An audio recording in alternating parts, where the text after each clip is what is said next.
Olá pessoal, eu sou o Thales, diretor do Central Bible College, e hoje quero estar aqui com vocês para falar um pouquinho sobre o Pai Nosso.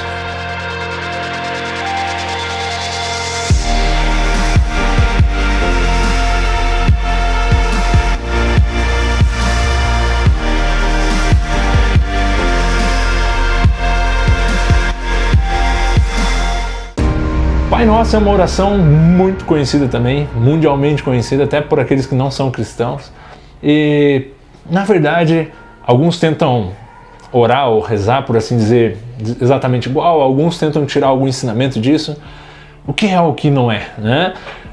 Eu já li muitos livros tentando interpretar cada parte do Pai Nosso, mas nesses últimos tempos eu quero trazer um pensamento para vocês, para a gente discutir um pouco sobre isso, de como que a gente pode pensar e entender esse momento onde o Pai Nosso está sendo ensinado. Uma das coisas que a gente aprende quando a gente está falando sobre Bíblia e lendo a Bíblia, a gente precisa aprender a fazer perguntas corretas e entender o que vem antes e o que vem depois.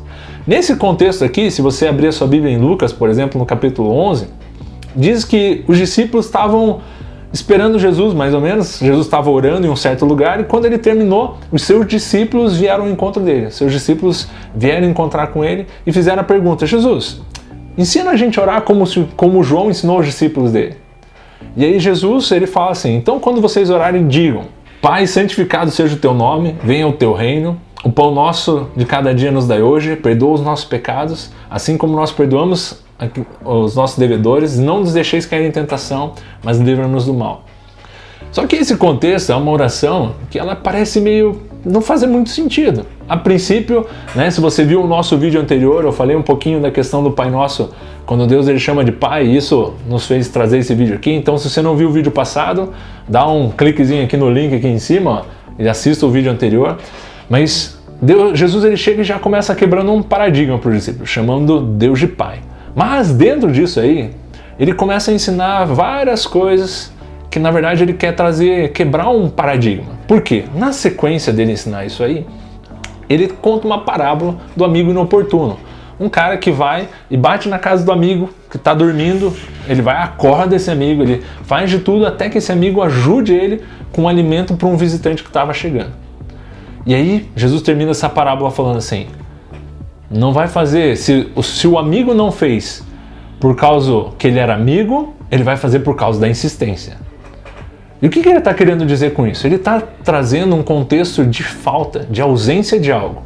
E pela insistência, no caso desse vizinho, a ausência foi suprida. E o que ele está dizendo assim: Deus ele não vai te suprir só porque você insistiu, ele vai te suprir mesmo quando você não precisa. Essa é a moral. E o Pai Nosso vem nesse contexto de oração, onde Jesus está ensinando os discípulos dele, falando assim, ó: Pai Nosso que estás no céu. Primeira coisa, até esse momento, para a cultura religiosa da época, Deus só estava nos céus. Alguns tiveram relações com Deus de diversas formas através de anjos, mas Deus nunca tinha se apresentado.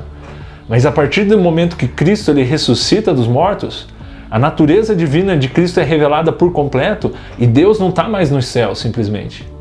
O Pai, ele está sendo revelado através do Filho e o Pai está morando em todo aquele que o Filho crê, que crê no Filho, na verdade, desculpa.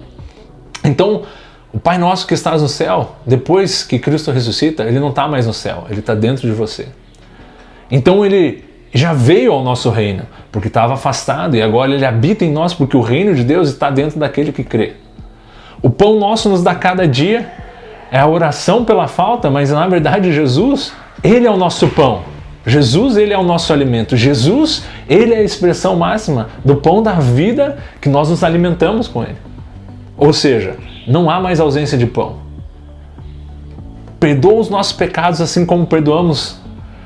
O perdão foi completo. A obra de Cristo está consumada. O perdão de pecados não é mais condicional. Não existe mais falta de perdão, porque Jesus, ele perdoou todos os pecados. E livra-nos do mal. Jesus nos livrou de todo o mal. Nós estamos completos nele agora. Então você consegue entender como o Pai Nosso, na verdade, ele é uma expressão para discípulos que ainda não tinham experimentado a obra da ressurreição de Cristo. E essa parábola é para que a gente possa revelar ele possa revelar para nós como que isso se encontra lá. E daí por isso que ele termina, fala: por isso peçam e vai ser dado a vocês. Porque não é porque há uma falta que não vai acontecer. A questão é que tudo já está acontecendo. Cristo é a revelação de quem Deus é. E essa revelação, ela se expressa na plenitude da oração do Pai Nosso, na própria pessoa de Cristo. Deus não está mais longe. O pão está na mesa. Os inimigos não têm mais poder sobre você. Não há mais dívida com ninguém. E a gente pode viver uma vida de plenitude. Olhe o Pai Nosso com esses olhos. Obrigado por estar aqui. Comente nosso vídeo. Se você gostou, dê sua opinião. Siga o nosso canal. E muito obrigado aí. Conto com o teu joinha. Valeu, um abraço.